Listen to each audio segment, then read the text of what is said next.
We're live.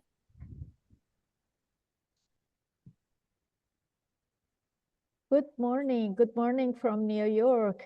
It's my pleasure to welcome you all here in today's online session, whether you're joining us from near or far.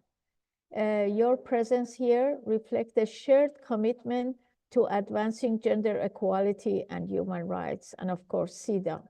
So this session is not just a gathering of all of us, it's a platform for learning, collaboration, and action. Lauren, do you want I go from beginning? If you want, it will have it all on Facebook too, but yeah, you can start over if you want. Okay, because can you let people know, people come in? Because there are several people online. All right. We're gonna start over again.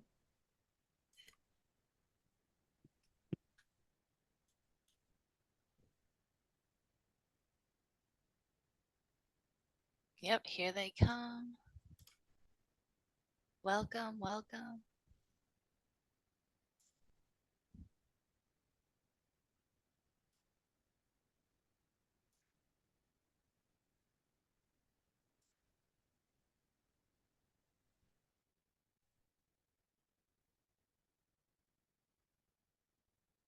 Good morning, good afternoon from wherever you are. It's my pleasure to welcome you all to today's online session of Women's Intercultural Network on CEDAW. Whether you are joining us from near or far, your presence here reflects a shared commitment to advancing gender equality and human rights. This session is not just a gathering, it's a platform for learning, collaboration, and action. Together, we will exchange insight, amplify voices, and strengthen our collective efforts towards a more just and equitable world for everybody, particularly women. I encourage you to all engage actively, share your perspectives, and connect with one another as we move forward in our mission. Your dedication and contributions are what drive all these changes at local level, which is Cities for CEDAW program here and abroad. Thank you very much for joining. I want to introduce June Mary Justice.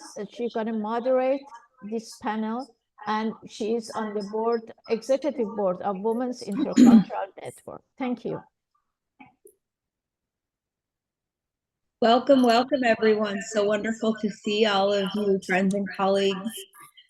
If I could please ask you to mute your microphones, that would be really helpful to prevent a little bit of the feedback. So we're excited today to kind of unpack a little bit about CEDAW and its connection to Beijing+30 and moving forward, what the context is, what the realities are. So with that, I'd like to ask Gail James for a few remarks to set the stage for us. Gail James is also a board member and our leader on CEDAW and has been in this work for a long time. She'll share a bit of that. So very grateful to have her expertise here on the panel. Thank you, Gail.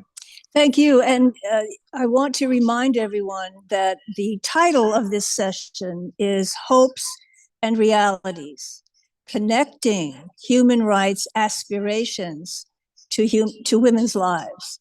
And the reason we chose that title in honor of Beijing+30, which is the theme for this UN forum, is because we wanted to show the through line, the continuum of a human rights work to uplifting women's lives and their communities and their families. So that tells you something about human rights. Human rights work in the dark, you know. Human rights have to bring light when there is conflict, when rights are not being honored. And so we know that from our Declaration of Independence. We know we the people, we know the Declaration of the Rights of Man, of which the French are very proud. We know all of the UN Charter were language and treaties about human rights, and the CEDAW Treaty itself. So through the 60s and 70s, And through to the 80s, the world conferences on women were acknowledged to lift up the status and empowerment of women and girls. And so the Cities for CEDAW initiative builds on all of that from the 12 principles elucidated by the Beijing Platform for Women, Beijing Platform for Action on behalf of women. And so we see that as a through line, a continuum that we are very proud to continue, but also we have to work hard to maintain. And so we look at those hopes, and those hopes that are embedded in those charters and declarations and treaties, they become promises.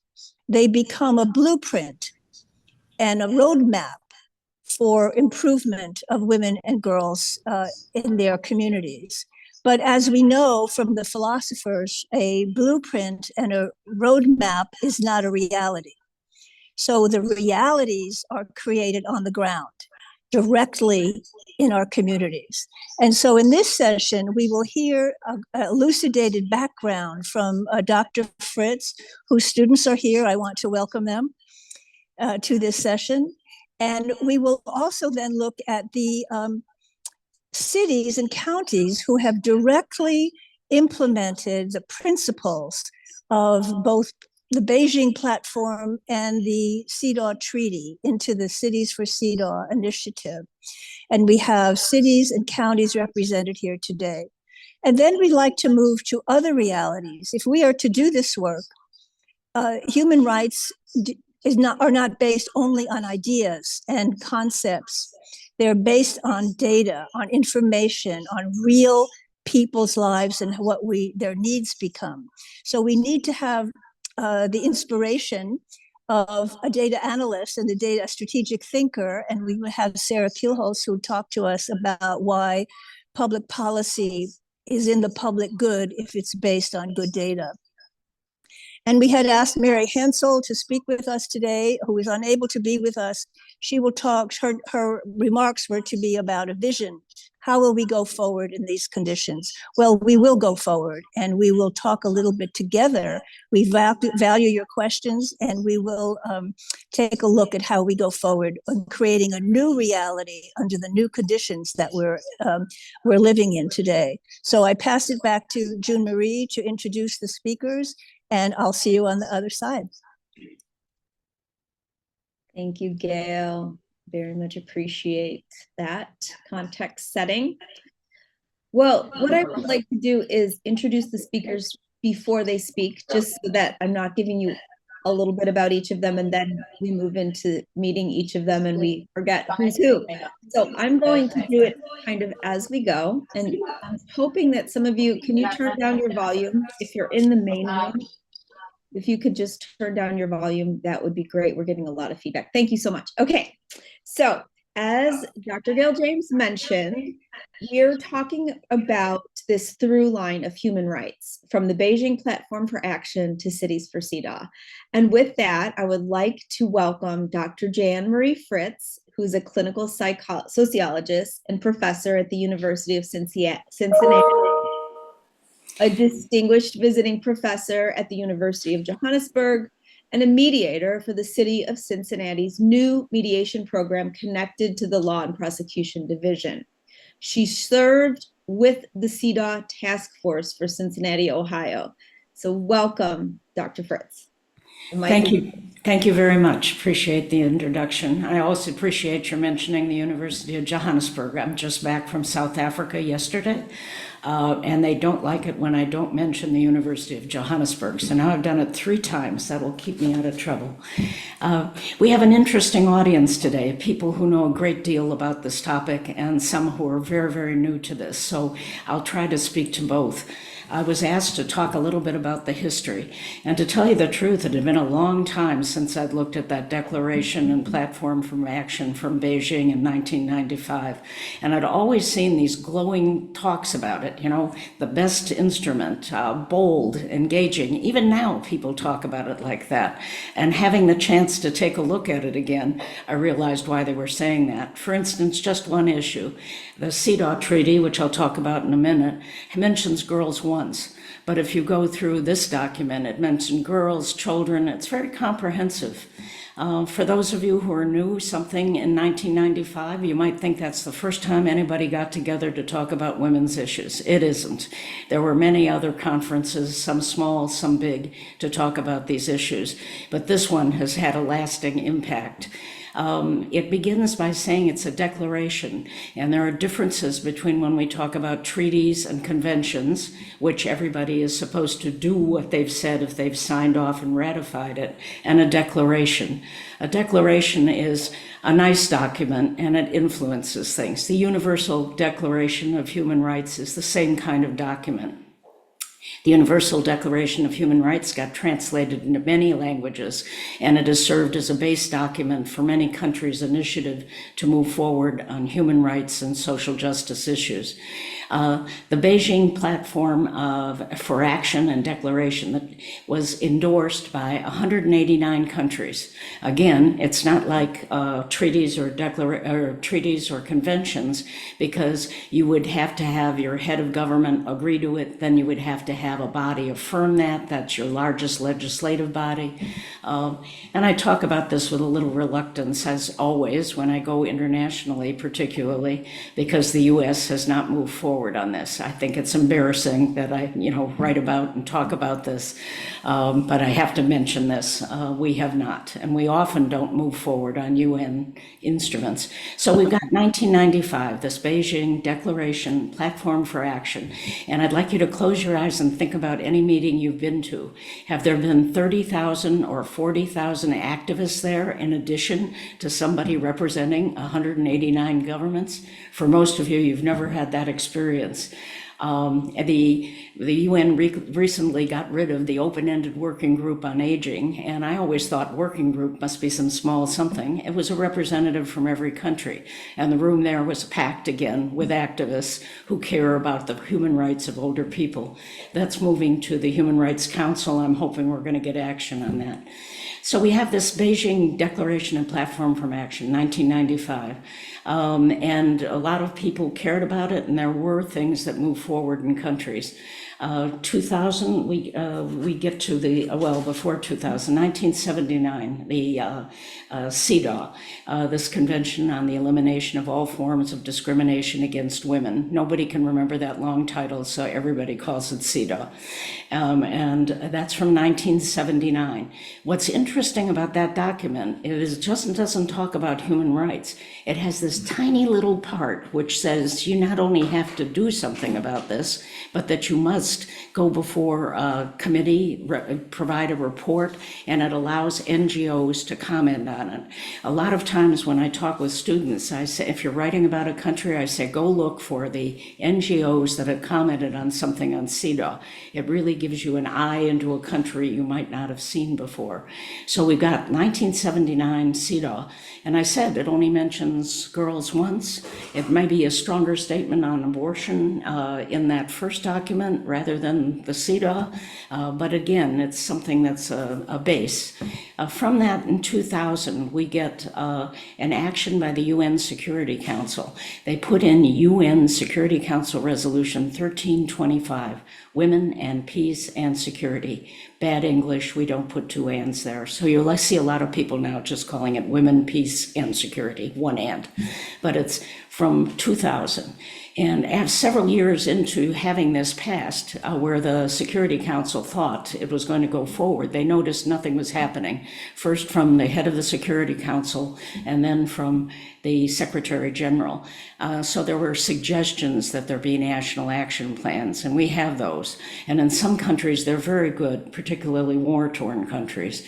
But in other countries, the ones that are economic development is high, you often just have somebody patting themselves on the back and talking about how good we are and giving money to other countries, and they just list that. Even some of these countries don't involve their own national women's organizations in those discussions, or talk about their own problems in their own countries, which might be much advanced to some other countries, but still problematic and need to be addressed.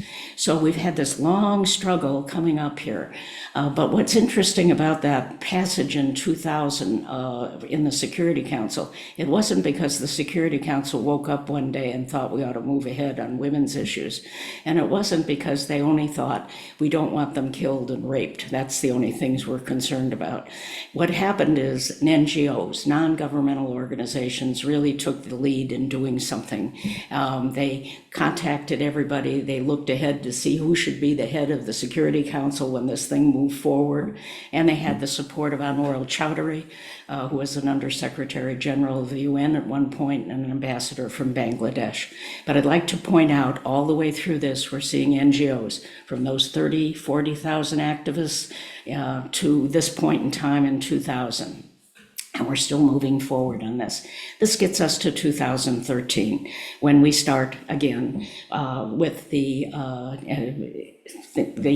programs we're going to be discussing today, the Cities for CEDAW.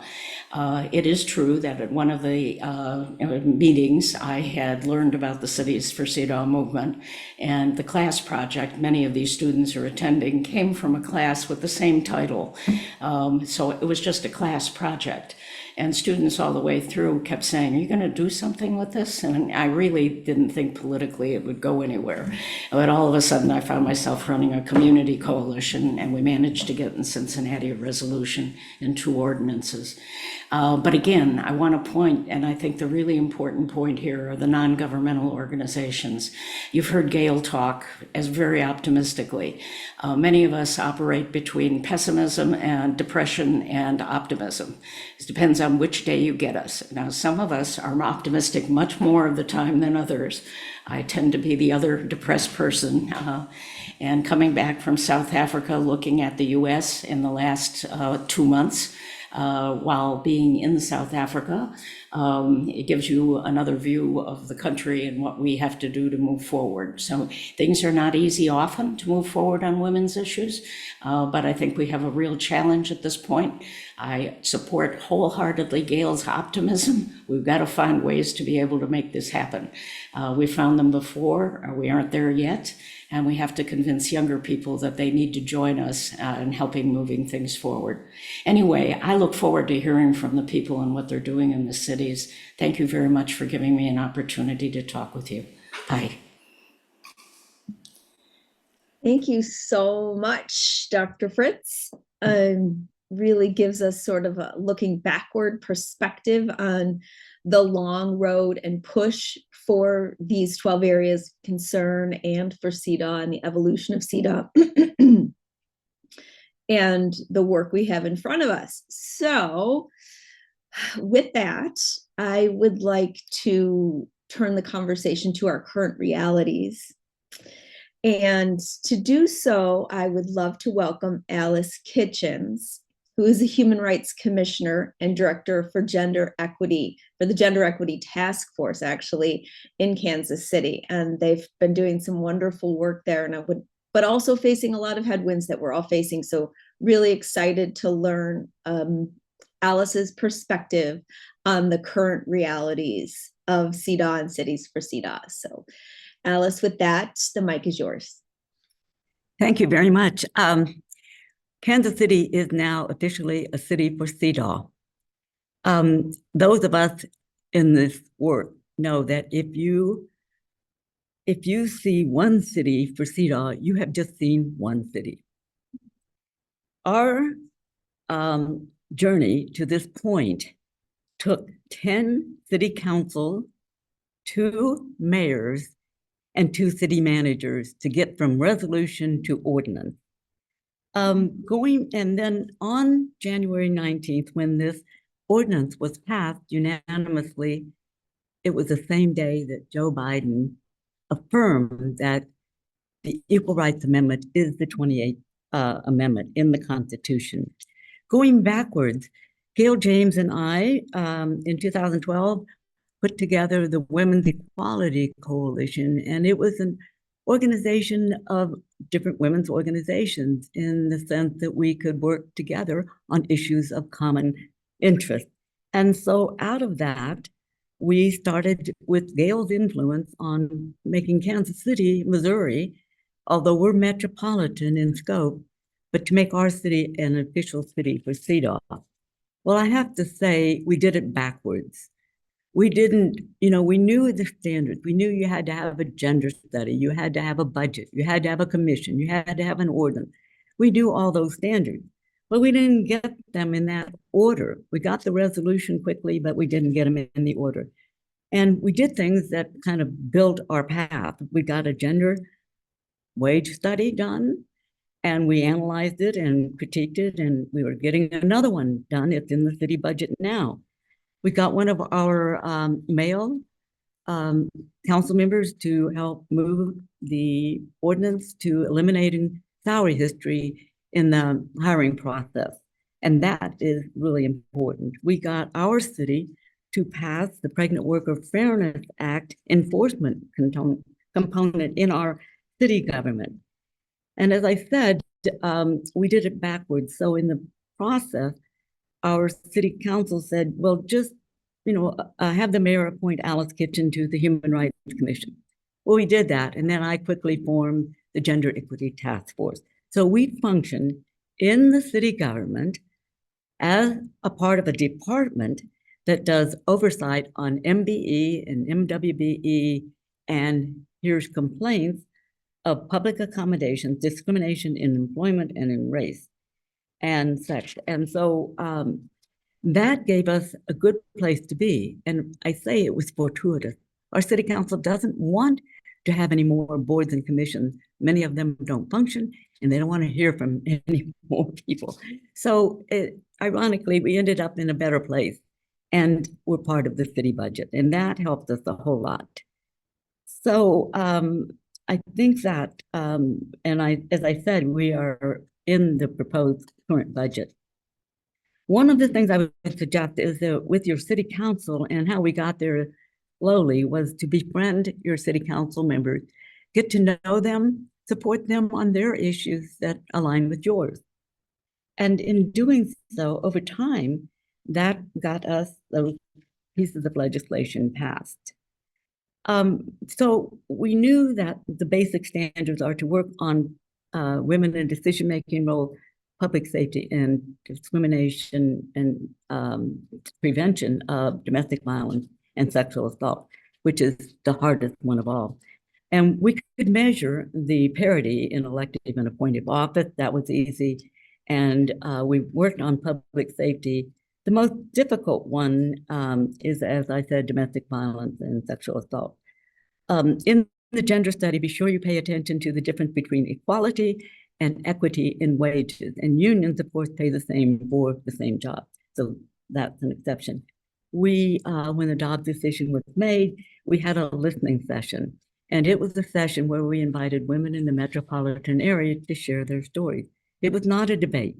Women came from the pro-life movement, women came had abortions, and nurses came telling stories of their 14-year-olds who had been raped. Right now, as I said, domestic violence is really difficult. We're working with a brand new prosecutor and meeting with her next Monday.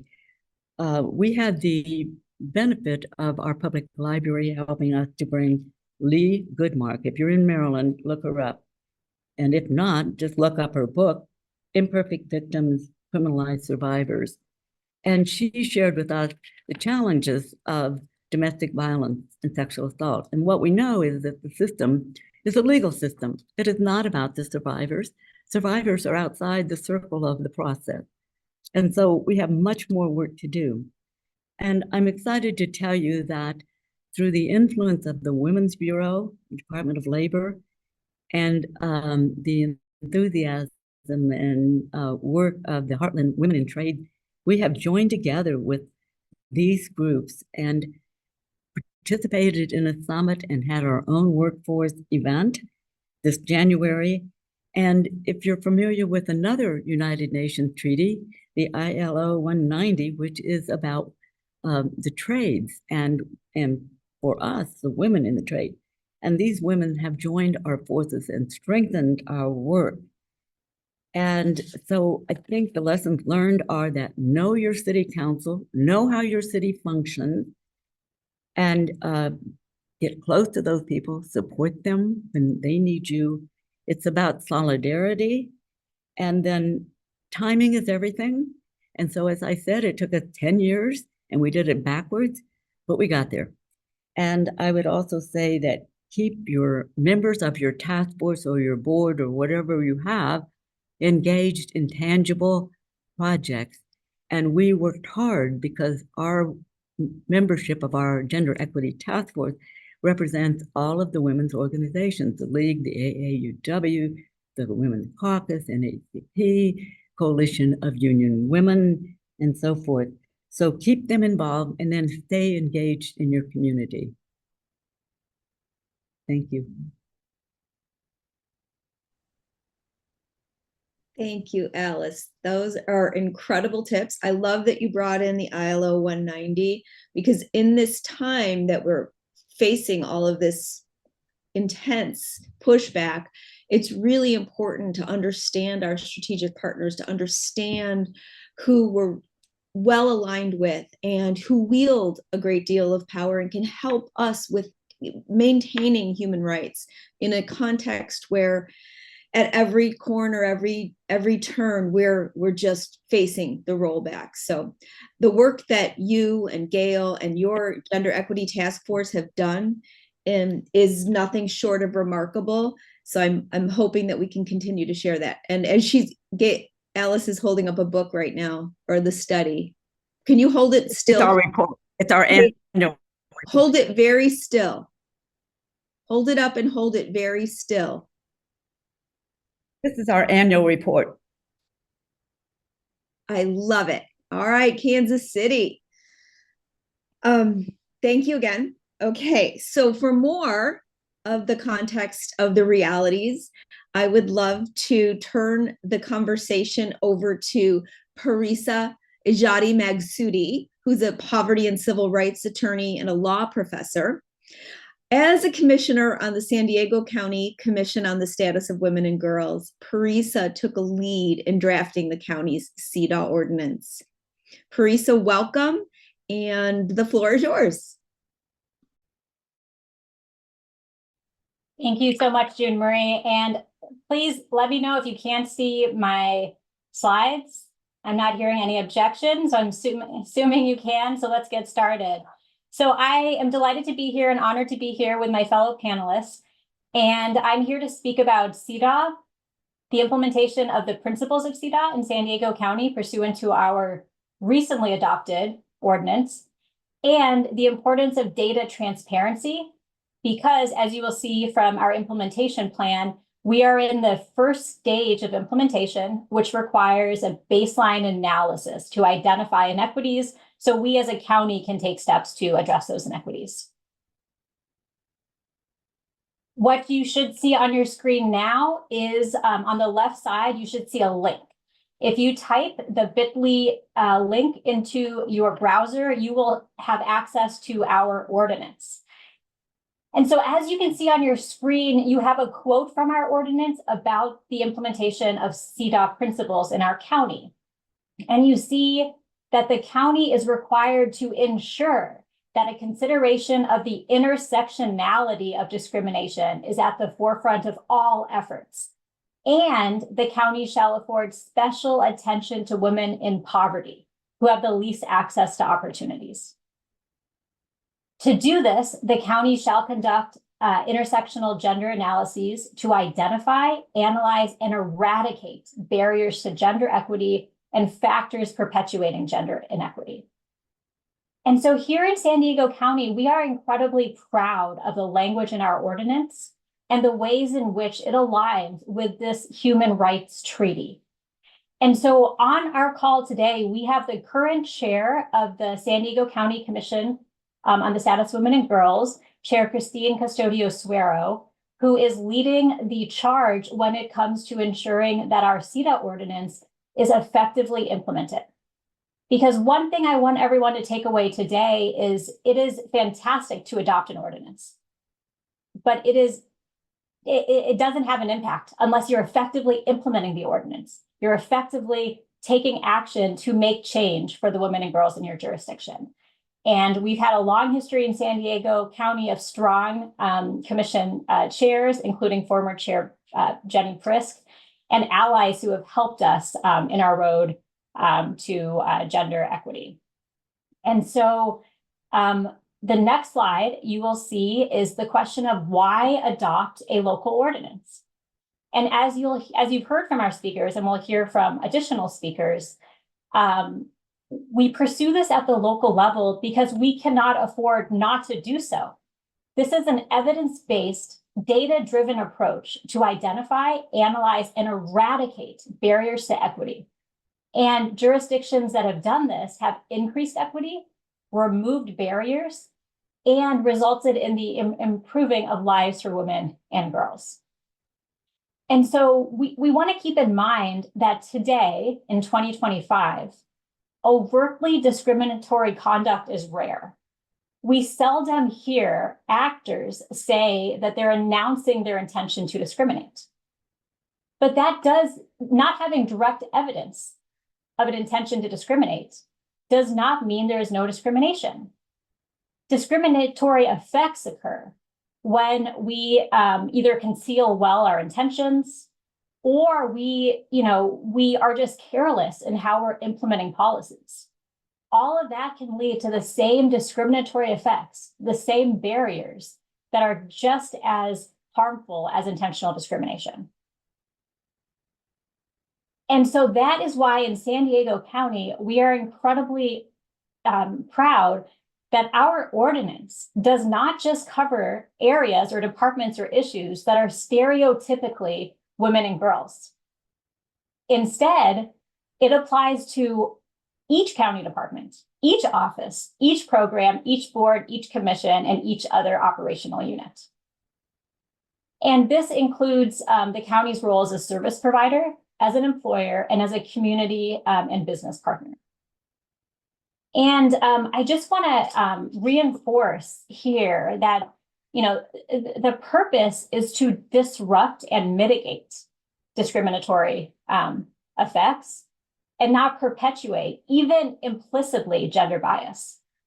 So this is why we are not focused only on units that assist women. We are not focused only on units that are traditionally services or programs for women.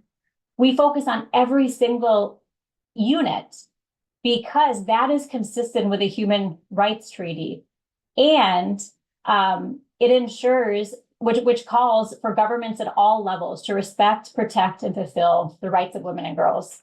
And so I do want to mention that it is common for ordinances to have focal areas, and our ordinance does. And so, for example, it lists transportation and it lists other areas which are used to inform subsequent action by the county that the county has committed to take through action plans. But during the process, our commission has made clear that we shouldn't be relying on any focal areas or subject areas to bias, to dictate, or to limit what must be an objective analysis of all county operations.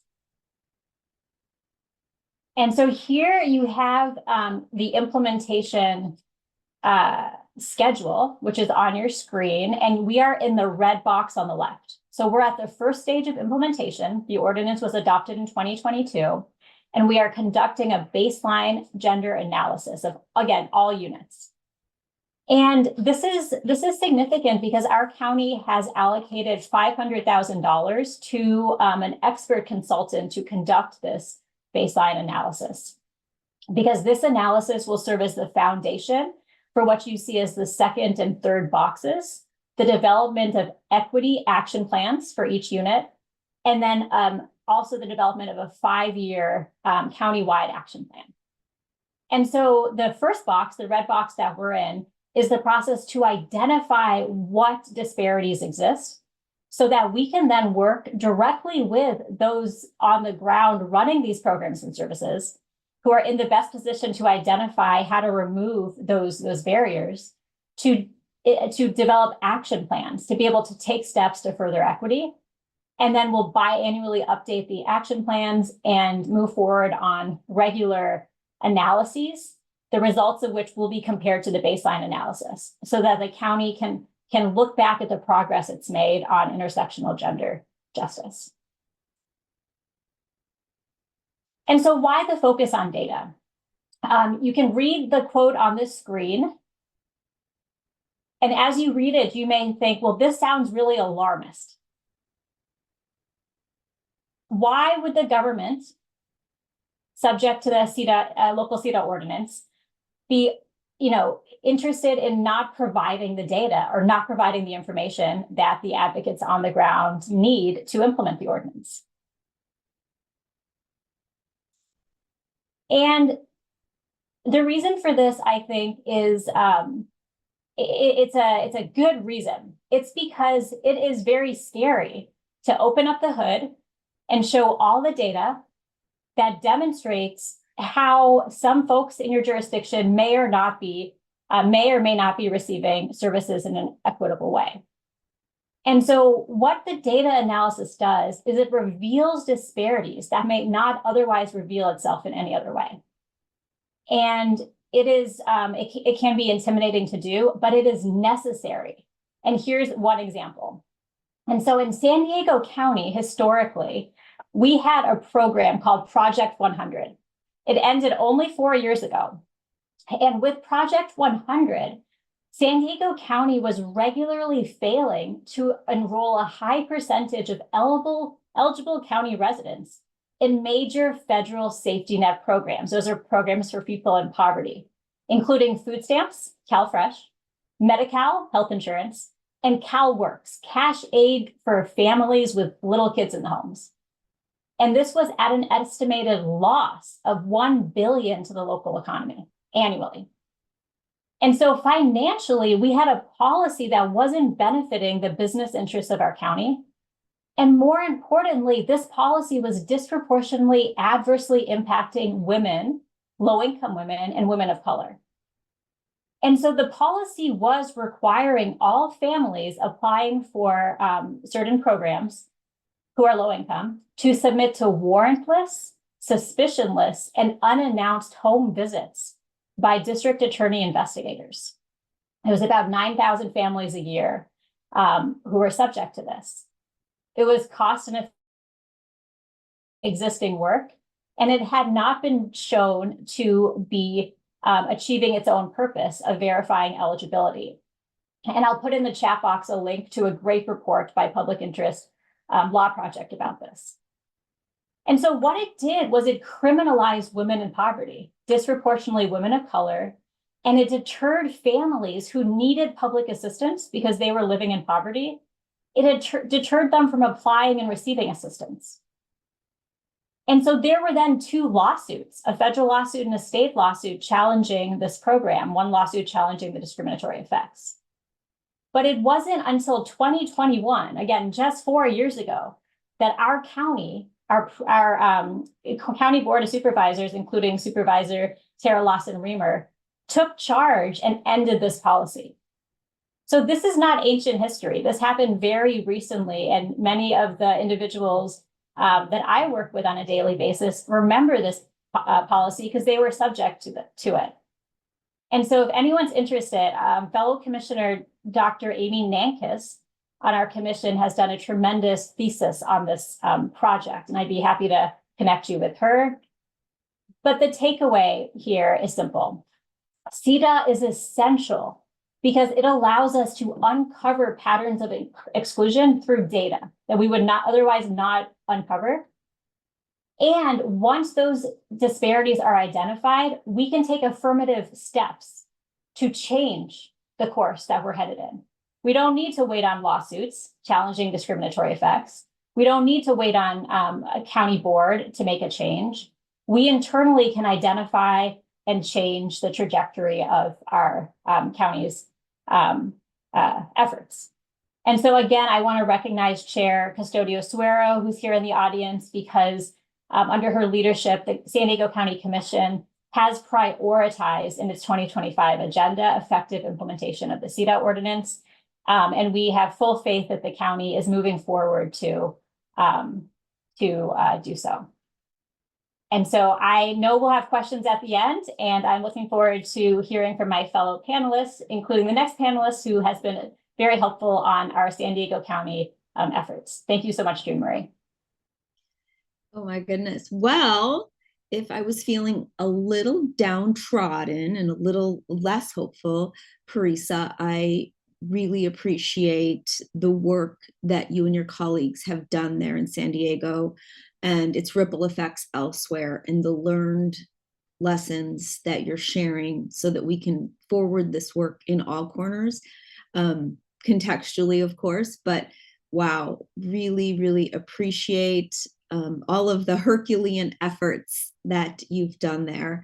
And we're going to continue to talk about it.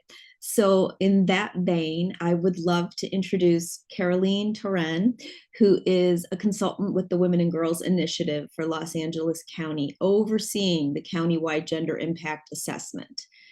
She's long experienced in developing and implementing gender responsive policies and programs for the Swedish Defense and State Department and the City of Los Angeles. So this is a lot around the operationalization of, if that's even a word, the operationalizing of Cities for CEDAW, and it's been an honor and a privilege to see the work that she and her colleagues have done and to witness the collaborations across jurisdictions that we're talking about today. So take it away, Caroline. Thank you so much, June Marie. It's great to be here, and especially in these times, hearing good best practices and lessons learned. Parisa, that was incredibly helpful, and I hope that we can continue to come together like this and share what's working and what's not working, especially as it relates to messaging for the forthcoming years. Today, I'm here representing myself, my organization. I am currently helping the County of Santa Clara implementing its CEDAW ordinance. And for the past few years, as June Marie mentioned, I have been working with the LA County Women and Girls Initiative. And so in terms of the format, I figured I would touch a little bit about on LA County's effort and then pivot and mention where we are with the County of Santa Clara. And I know some of you have heard about LA County's efforts before. June Marie, Gail, Elahi, please chime in, make sure that I comment on the right things, shared the good best practices that we have. So both Los Angeles County and the County of Santa Clara have long been champions of gender equity and equality. And in 2016, the LA County Board of Supervisors established the Women and Girls Initiative through a board motion. And I will talk about the WGI's two phases. The very first phase of this initiative was to do a lot of research, develop policy recommendations, convene town halls, get in touch with partners, with community-based organizations. And they were informed by a strategic plan and looked at key priority areas where the county wanted to apply an intersectional gender lens. The mandate from the board was to look at three broad areas, and those include, similar to San Diego, external services and programs, leadership, and workforce, including family-friendly policies and practices. And just to give you an idea about numbers, the size of LA County's population is almost 10 million. That's the size of population as my home country, Sweden. I'm sure you hear an accent. And in terms of the workforce, this has a significant impact. LA County has a 100,000 people strong workforce. And so the work that the departments are doing has a tremendous impact. Now, after that first phase of developing policy recommendations, sharing it with county agencies, sharing it with the Board of Supervisors, the Women and Girls Initiative, together with the CEO's office and the board, decided that they wanted to shift and do more kind of operationalization. June Marie, I think that's a word. And because we knew that for things to change, for us to take a more holistic approach to this, we needed to support the county departments in becoming more gender responsive. And what we did was that we developed something that we called a gender impact assessment program. And our goal was really to set departments up for success. That was our goal when we designed this program. And what we needed in order to do that was to be there, hold their hand, and provide technical assistance and coaching and support. We had this baseline of kind of not expecting anyone to know how to do this straight out of the gate. We came in and said, Here's a curriculum. We are here. We will be coaching you for a 3-month period. And during that 3-month period, we met with what we call the Gender Impact Assessment Team. And these teams included representatives from the department's IT and data analytics, programs and services, their HR, and sometimes it could be teams up to 10, 11 people because there was big departments with a lot of different programs. And we helped them to apply a gender lens to all these priority areas: services, workforce, and leadership. And after they had met with us for this 3-month period, they had what we call a gender impact assessment dashboard that summarized some key data points for each department, but also gender equity goals for each area, strategies to achieve these goals, and metrics to measure their progress. And the reason why we set this up in this way is because, of course, the departments are the experts at what they're doing. And we really wanted the departments to own their goals and to own their strategies and to own their metrics. And by April 2024, we finalized coaching all 39 county departments and agencies. We divided them up in 6 to 7 cohorts and situated departments that were similar to each other in each cohort. Where are we now? So the Women and Girls Initiative at sunset June 30th, 2024. But the board decided to expand and extend the Gender Impact Assessment Program to 2029. And we are now kind of relaunching the program. I'm not yet working with the Department of Public Health, but that is where it is transitioning. We have strong leadership from the Office of Women's Policy, and in this next phase, we will continue to focus on providing the department's technical assistance, to convene county departments. They are often asking to be convened, asking to hear from one another, learning from one another, and to help create an environment of collective accountability.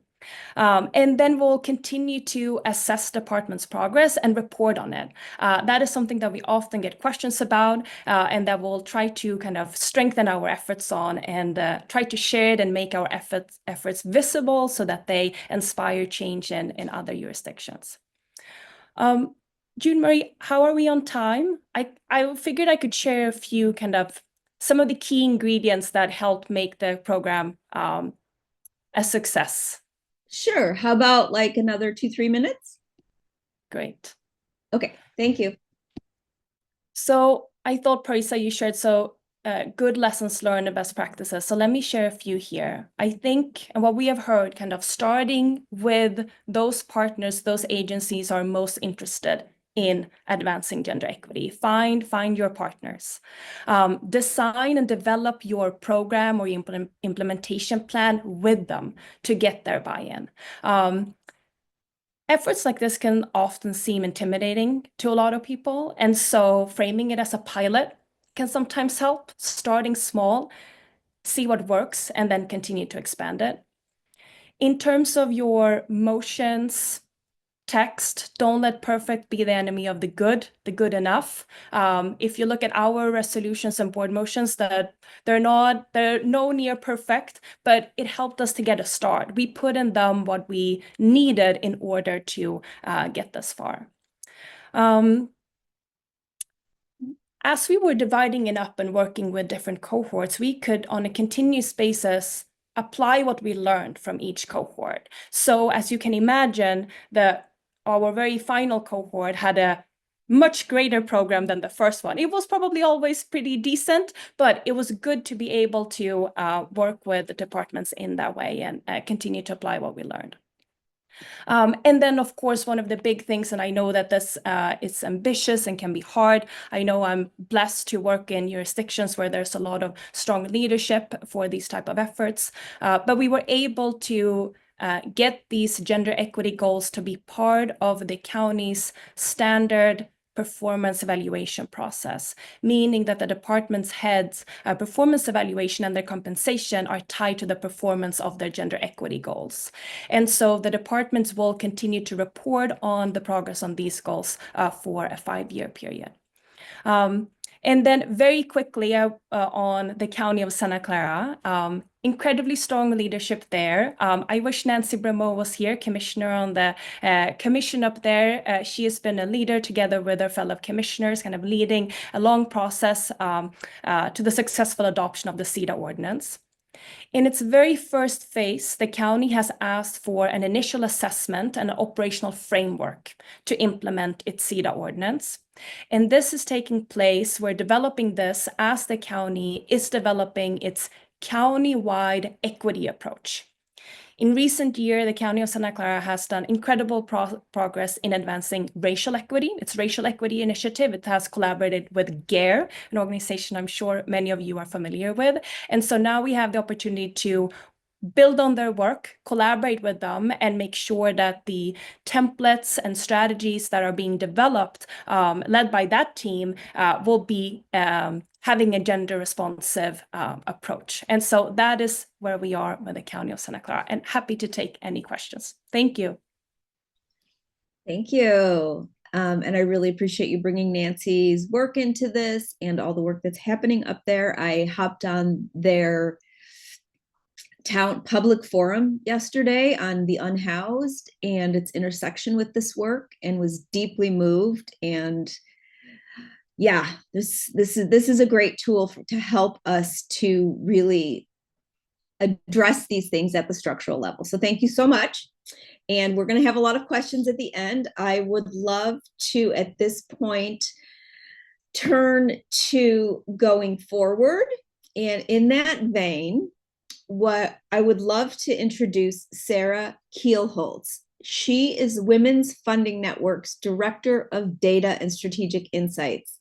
She works closely with Women Funding Network's leadership and program teams to analyze trends and build systems that help WFN tell the stories of women's funds, and is currently working with Cities for CEDAW on our data governance, and as well as really envisioning what this open data infrastructure might look like and how we can continue to support the movement for localization of human rights and equity. So with that, I would love to welcome Sarah Kielholtz. Thank you for being here, and the floor is yours. Thank you so much. Excuse me. Thank you so much, June Marie, for that very warm introduction. And thank you, all of you, for having me here today. I'm so happy to be in conversation and in community with you. So as June Marie mentioned, I'm the Director of Data and Strategic Insights at Women's Funding Network. And for those of you who aren't familiar with us, we are a deeply intersectional global network of local feminist funds, women's funds, and gender equity funders, with members located in 38 states in the US and Puerto Rico, and 13 countries around the globe. 40% of our members in the US are engaged in advocacy policy work, and many of our members operate in coalition with local businesses, grassroots movements, community-based organizations, cities and state governments, task forces, and commissions, all with the goal of advancing local gender equity. And one of my areas of work specifically, is to build infrastructure to support feminist philanthropy and grassroots movements through a community-centered, participatory, open approach. And one of the projects, as June Marie mentioned, that we're hoping to break ground on, got a little frog in my throat, excuse me, is... Take a moment, take a pause. Okay, take a deep breath, because I know what that's like when you get that. No worries, I will fill in the gap. Anyway, it's been riveting thus far, and I just want to give you the space to just pause and breathe. There's no, we do enough stressing in our lives. So if you need some water, Sarah, please grab some water. I feel better now. Thank you. Thank I really you. appreciate that moment.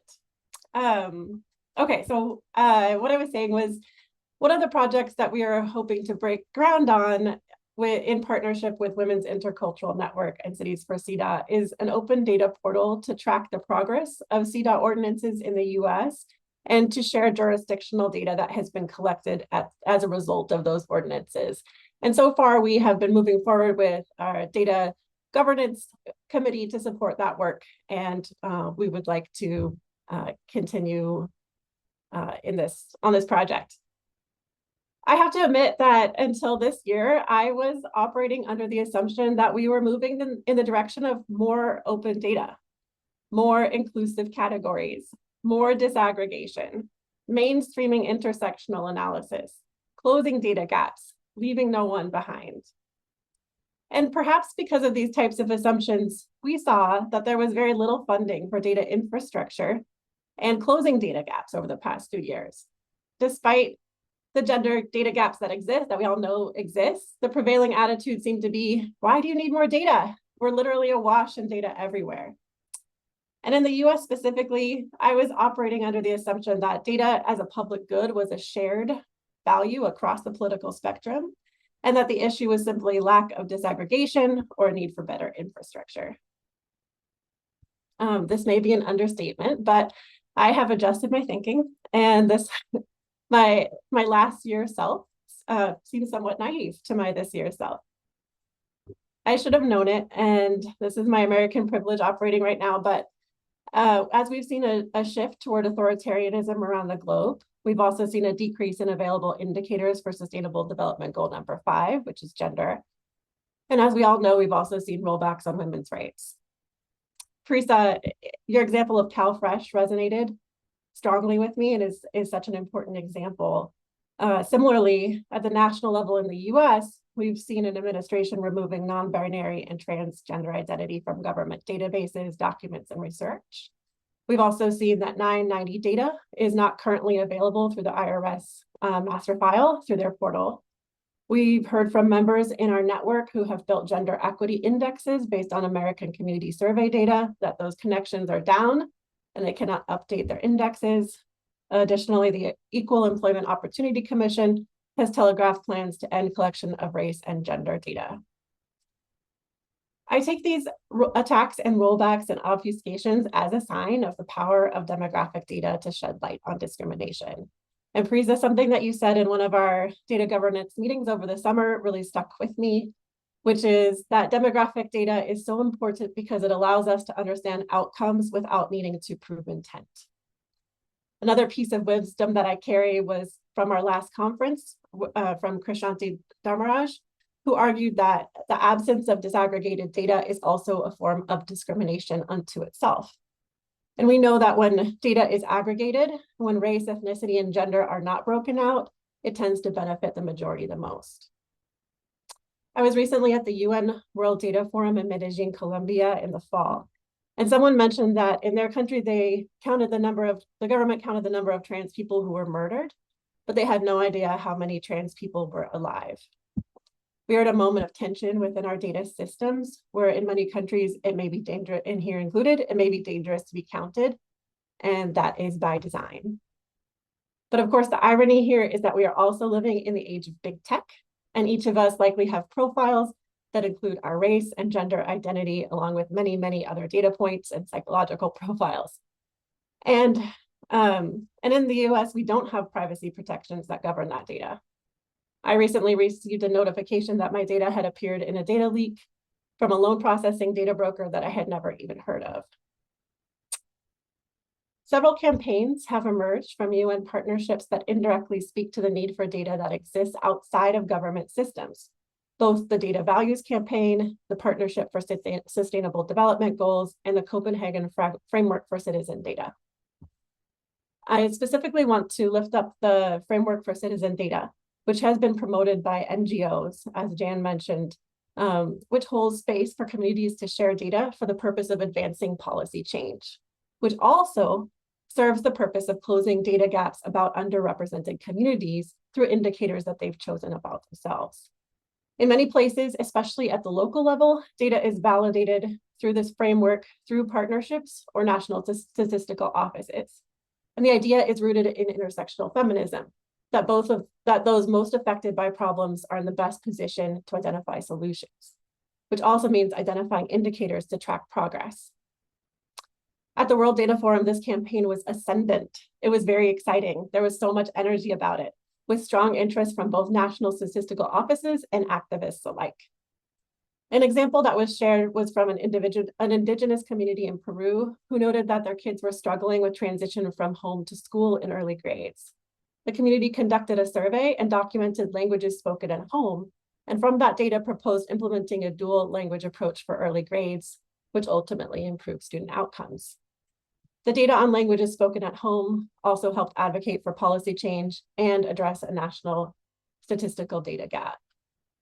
This is an example of community and government working together. And my hypothesis is that data systems have become more politicized, we're seeing a need for non-governmental infrastructure that supports community change. Gender-based violence is a good example here of a use case. Data that comes from community, not from the outside, not through a legal framework. And when we start thinking about community-centered data, we also hold space for privacy protections and governance models that protect sensitive information by design. And this is what I find exciting about and hopeful about the Cities for CEDAW movement in the US and actually outside the US as well. Although on a national level, we may be experiencing rollbacks on access to national data, we can close data gaps at the local level through CEDAW-inspired ordinances. The San Diego ordinance that Parisa mentioned is very inspiring in its language and approach, especially in our current political moment. The other piece that I want to lift up is something that Alice and Parisa both mentioned, that data collection through these gender lens analyses becomes a budget item, which sustains the work. It's an example of partnership that serves local community with an oversight body that, Caroline, and I loved how you put it, collective accountability to ensure that it stays relevant and actionable. Thank you so much for this opportunity to speak with you today. Wow. Okay. So I'm at once challenged and very uplifted, I will say, just with the sharing of your expertise and your insight. I love that you were in Colombia for the World Data Forum and really brought the lens of this proximate work that happens in the implementation of human rights at the local level. And I'm so eager, and I think we should all be determined to try to figure out how we can get this work funded so we can create the infrastructure that we need to allow this movement to grow organically and sustainably and with intention, like you said, like ensuring that how we're capturing and harnessing data is with integrity, which is with intent, is yes, very thoughtful. So I so appreciate your leadership in this project, and I look forward to where this is going. With that, I am going to continue on our path of looking forward and going forward. And we have a colleague who is working with us instrumentally in Cities for CEDAW, and her name is Mary Hansel. She is a human rights attorney and has tons of kudos. She's a scholar. Her focus areas are intersectional gender justice and the application of human rights within the US project. She's incredibly focused on intersectional gender justice and applying human rights. And she was instrumental in crafting CEDAW in LA and in LA counties, in LA, California, and continues to advance CEDAW, but I guess at the county level is how I want to specify that. She's worked very closely with Parisa, and unfortunately, Mary's a bit under the weather. So what I'd like to do is offer just a few minutes back to Parisa and to Dr. Gail James to maybe just bring in some of what the threads that we were hoping that Mary could pull to this conversation. So let me shift that back to Gail for about 2 or 3 minutes and back to Parisa for another 2 or 3 minutes, and then we will move forward again. So thank you, everyone. Thank you very much. We had asked Mary Hansel, as a human rights attorney and CEDAW scholar, to speak a bit at the end of this conversation, reverting back to that continuum. Is the continuum needs to go forward, and how did she see going forward in this climate? Prefacing, I don't know how she would have framed it herself, but I would like to give you 2 references that I have found valuable in thinking about the future, which one is a very fine book by Juan Gonzalez called Reclaiming Gotham. in which he says cities no longer just do street cleaning and trash removal and snow collection. They deal with homelessness. They deal with civil rights in schools. They deal with salaries of the workforce. And that therefore cities are the engines of social change, with many Dr. Fritz's students know this as budding planners. We welcome your thoughts on this because we see cities and counties as well as the engines of social energy and social change. And so that's why Cities for CEDAW has been successful in identifying what goes on in the cities. And we know that cities will continue to present a ripe terrain for working in the space of rights, human rights. And while it's looking so glim, I would like to elucidate a little more on what Dr. Fritz termed my hopefulness. I refer you to the work of Václav Havel and a very fine article called Never Hope Against Hope, in which he says, when we have a lack of clarity, a lack of certainty, things seem more horrendous, they seem absurd. This leads to helplessness, and it leads to hopelessness, which then lead to skepticism and to cynicism, which ultimately are dehumanizing. And he says we have to fight against this dehumanization, and hope provides you with the energy to do that. It's not optimism, and it's not aspirational, it's not projecting your wishes. It's rather a state of mind in which you know that you can create meaning out of your life, and that therefore will help your community. Because he says, if we make any sense out of the human domain, the human dimension that we live in, it's how we acquit ourselves. What are we going to do now under these conditions? And so that's why I remain, if not hopeful, I would say I'm moving forward, and I know all of you are going forward. And so the question is, how will we do it? And so we're asking, especially here at the Commission on the Status of Women Forum, how is everyone thinking about this? Let's pool our thoughts, create increasing solidarity, because we have to go forward together. And that's where we leave that thought, and we will pick up, let's meet all here again next year at the next forum and see how we measure up. Because how we acquit ourselves under these conditions will determine meaning in our lives. And I leave you with the thought of Toni Morrison, who spoke to me when she said, now is the time, and now can be any time. Now is our time when artists go to work. And we are the artists, the craftspeople of our time. We will create meaning, and we will create a human rights agenda as we choose to do. And so keep on.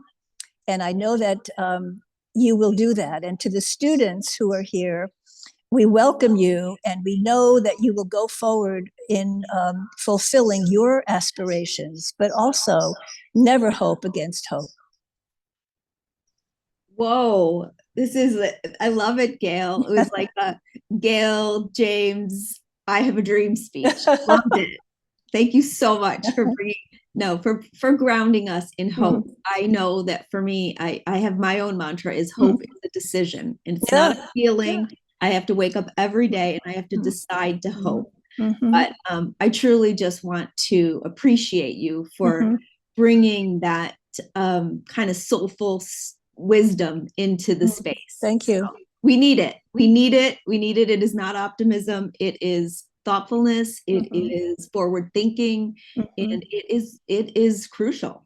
I mean, what's the option? So thank you for bringing in all those little gems and pearls of wisdom. All right, I'm going to turn this over to Parisa, and then we'll go to a Q&A. So Parisa, do you want to share a little bit of what you think that Mary might have brought to the conversation, and just your own expertise in that regard? So thank you. Sure. So I will share more of what Mary and I have discussed over the last few months. And I do want to let folks who are internationally joining us know that things are as bad as they look. And our local communities here in the States are, in whether it's states or cities or counties, are in fact our last refuge at this time for advancing gender justice, for advancing human rights. And so I want to say two things. And I do want to let you know that International Human Rights Attorney Mary Hansel has written extensively about gender justice, and I encourage you to review her work. But the first of the two is don't reinvent the wheel. We have a human rights treaty that focuses on gender justice, and that is evidence-based approach. We have examples of effective adoption throughout the United States, and we're in the process of seeing effective implementation in many of the more recent ordinances that are intersectional and that center women in poverty, which are non-negotiable. When it comes to intersectionality, we must, and there's no negotiating here. The Human Rights Treaty is what it is, and it centers and uses an intersectional approach for a reason. And that's because these principles are not just about gender justice. They're about racial justice. They're about socioeconomic justice. They're about disability justice. They're about LGBTQIA justice, which fellow panelist Sarah so accurately hit on. And they're about immigrant justice. And so CEDAW recognizes how multiple forms of discrimination compound to adversely impact and disadvantage women and girls, including based on race, including based on ethnicity, including based on disability, poverty, age, and familial status. And this is why when we adopt local ordinances, and I encourage you to stay in touch with Mary and myself, we have tools like model ordinances and concrete actions that we are ready and able to share with advocates. But CEDAW mandates this intersectional approach for many reasons, including because internationally, human rights recognize more protected classes than what we recognize here in the United States. And so I'll just sum it up by saying, yes, this is gender justice legislation, but this is intersectional gender justice legislation. And we are standing ready and willing to help you implement effective legislation in your jurisdiction to not protect, but to advance and assert the rights of women and girls. Thank you, June Marie. Thank you so much. Well, each of you can see why we're so excited to bring this thought leadership together and to look towards what the future might be when we bring each of these individuals and all of us collectively with the knowledge that we've gleaned from this work in different contexts and from different professional backgrounds and all of that. If we can bring that to bear in the local human rights framework, that is going to be the last, as you mentioned, kind of like this is our last defense. I don't want to say defense sounds very, very negative, but maybe it's our last offense. Whatever it is, we need to really, really leverage this brain trust. So thank you all for being here. And I would love for you to drop some questions in the chat. We have just a few minutes, and then I would maybe like to just do a quick popcorn of like one word, one sentence takeaway from each of you. So any questions? Do we have any questions in the chat? And I would love for Lauren's help with monitoring.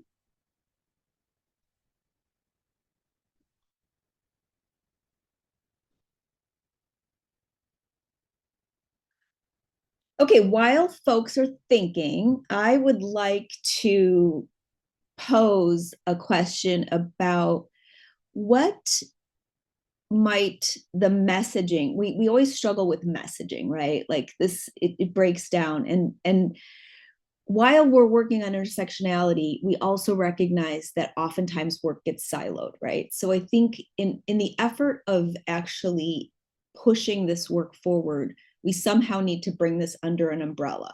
And I think of, like, in the US, we had this horrible initiative, Project 2025, right? But the flip side of that is, how do we talk about this in a comprehensive way? And I know we use words like intersectionality and things that are often politically charged. So I would love to just get some ideas about the narrative. What does the narrative look like? Because Sarah and I are always talking about, how do we get this work funded? We see the importance. How do we get this work funded? And part of it is the stories we tell, part of it is the narrative, and how do we navigate that directness, but also recognizing that sometimes we can be politically divisive in our language. So anybody want to hop on that question? Any of our brave panelists? Don't make me pick you. Don't make me. Okay, Caroline, thank you. June Marie, I can chime in from where I said. I'm not sure if I will answer your question. The messaging will vary depending on who you're speaking to, right? And so if we think about fundraising, there are funders out there who support and fund capacity building. And then so we would pivot it to that, kind of building our governments, organizations' ability to implement gender responsive policies, programs, and services. I think when we talk about that it's been brought up already, but the importance of emphasizing the cost efficiency and the increased return on investment, the increased ROI and impact of funding such an effort. Just to talk a little bit about the messaging from an LA County perspective, and these were some of the conversations that we had as we were implementing the program. The Board of Supervisors funded the Women and Girls Initiative, right? That was what it was called. That was the messaging and kind of the umbrella term that the initiative led with. When we were implementing the Gender Impact Assessment Program, we emphasized gender equity and equality in its most inclusive way. The departments that we were working with, a large majority, yes, have designed gender equity goals that focuses on increasing access, representation, leadership of women and girls.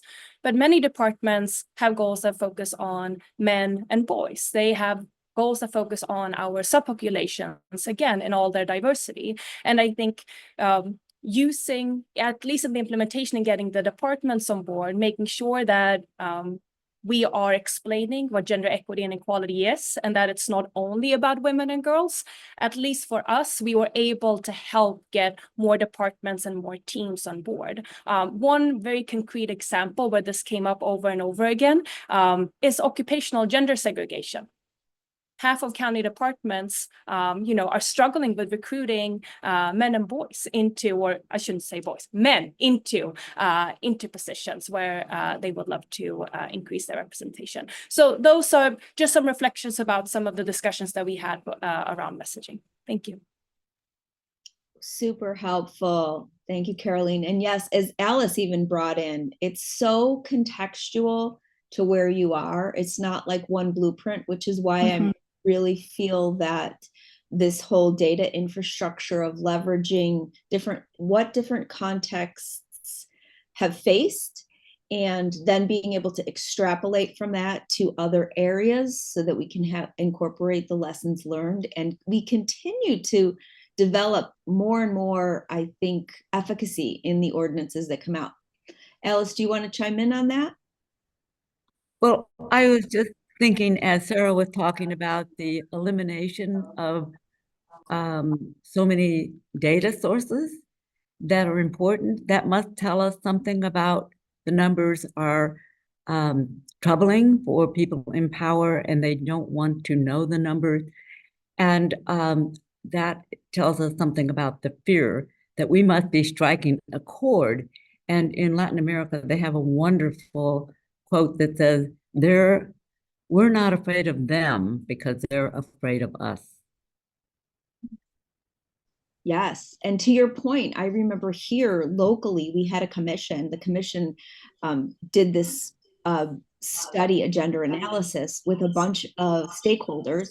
And when the report was released, they did our county disbanded the commission because they didn't really love the outcomes of the study. So I love that idea of making sure that we have these external kinds of data supports. And Sarah's touched on this as well. I don't know if Sarah, if you want to come back to that, but I think that's certainly necessary in the times we find ourselves.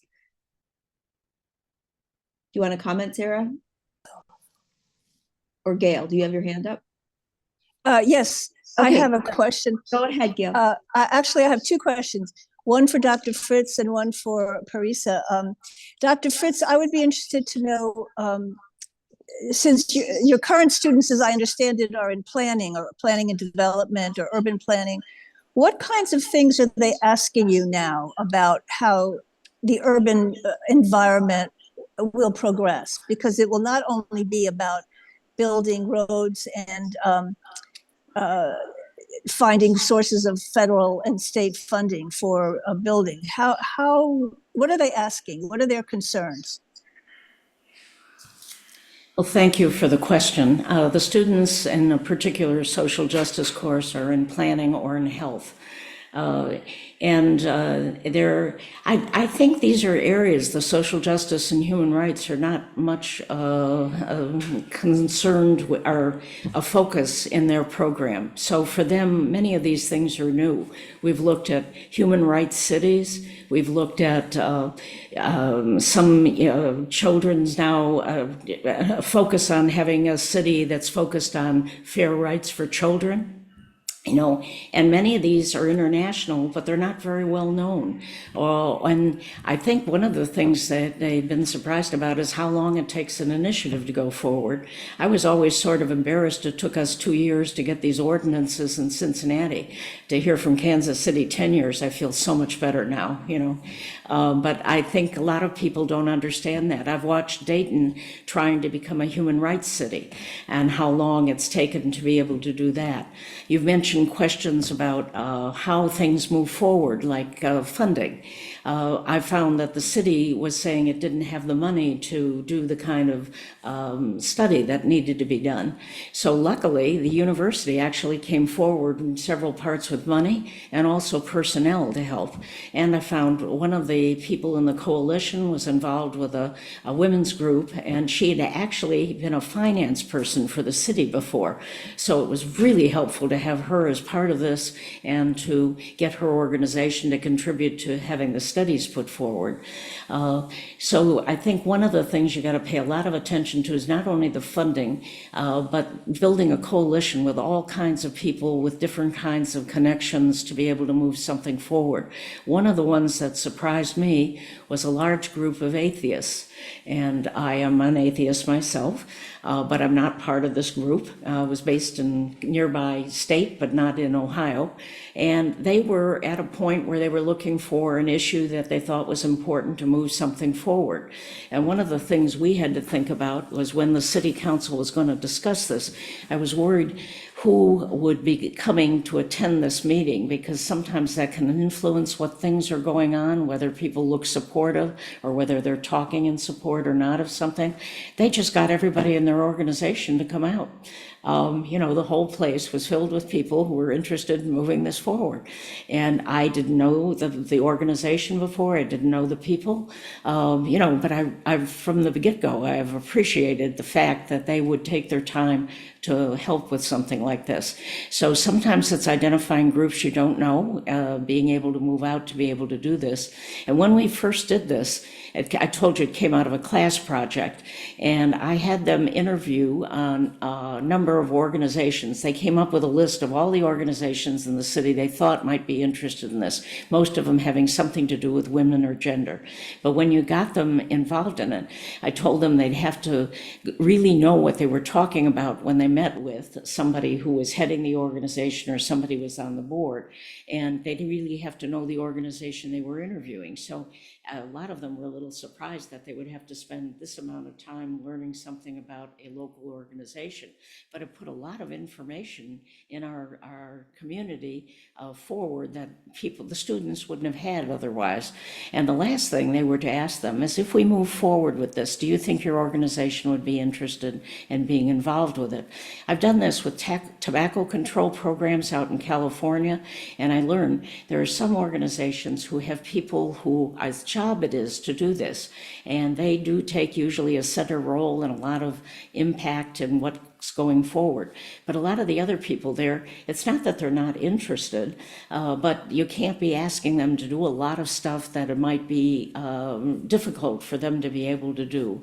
And environmental justice, a countrywide movement in South Africa, involved all kinds of organizations, but they just wanted people to know something about it, say what you can do, not feel that you got committed to doing something for a long period of time, and it was very effective.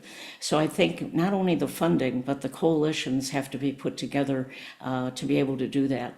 And I'm hoping the course that these students are introducing them not only to the importance of getting documents in place, which you may not pay much attention to and are not legal, but could be used at some future time. And also the importance of the non-governmental organizations, knowing your community. I always talk with them about walking those less traveled roads, and meeting the people that you haven't met before. My mediation course, I have diversity assignments where you have to join a group. Do you know people that go bowling 5 times a week? Well, plunk yourself in the middle of them, or a different group that's got a different political stance or works on, maybe your family has been without any union members the whole time. What's it like for people who are part of unions? So I think those are the things, getting people to put something in place, not only to make it go, but how do you get it going for a long time? That's one of the things we've not been good in Cincinnati. COVID did not help. The people who were leadership from the community had other interests during this time, moved to other positions. We found that some things stayed, but the surveys that were done did make changes in the local government, but they didn't make the kind of changes in the community, the next step that I would have liked to have seen done. So figuring out what you can do, it may not be the whole thing, but parts of it, to be able to move something forward. I consider what we were able to do to move things forward in the fire department and police department very important. I would like to have seen more, but I learned that you have to look, and you're able to do some things in some places. And I think what's going on now politically is going to make it very difficult in some areas, and some people and organizations will not want to step forward. Figuring out how to make that work is going to take the real commitment of people who have been committed and done something for a long time, but now are going to be asked to do the 150%. Thanks for the question. Thank you for those powerful kinds of closing remarks. I love that you brought in academia, because we've seen academia as being the strongest of partners with these gender analysis and stepping up in ways. And I think each one of us would speak to that, and the necessity of, as you mentioned, the coalition building. I think coalition building is key. And I love also that you brought in the diversity of partners, because so many folks have a vested interest in this work for whatever aspect they are particularly passionate about. So I think this is actually, when we talk about an umbrella, I feel like Cities for CEDAW is kind of that umbrella because of the diversity within the framework to address so many of the systemic issues and barriers that we're each trying to move forward on. With that, I'd like to, because we're at time, I thank all of our panelists. You're all brilliant. You're all so respected and admired, and I want to keep this conversation going. So we need to figure out a way to be able to do that. So I'm going to look back to Elahe, and I'm also going to let her close. She's our president. And with that, I would love to at least make one pitch. If you would please consider supporting Women's Intercultural Network, join our network. We need your voices. We need your membership. You can go on to our website and click the membership button, and please join us in this fight. The more we stay connected, the better our chances are at creating the network that we need and the fabric that we need to kind of undergird all this work. So thank you once again. I'm going to turn it over to Elahe to close this out.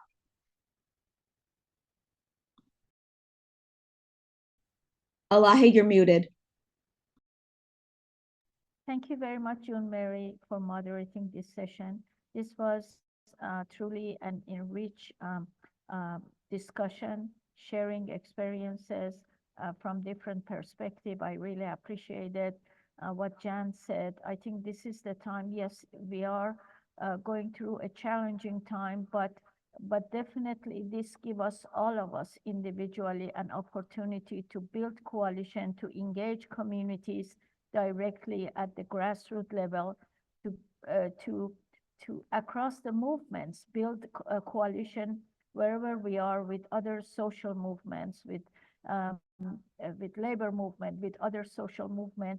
And this is, we need to, I want to emphasize building coalition and collaboration for the things that we all care, which is gender equality, and constitutionalizing it at local level by ratifying at the local level and ordinance.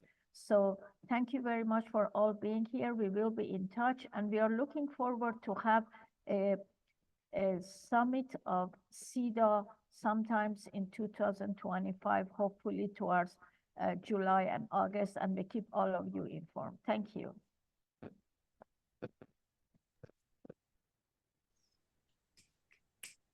Thank you, everyone.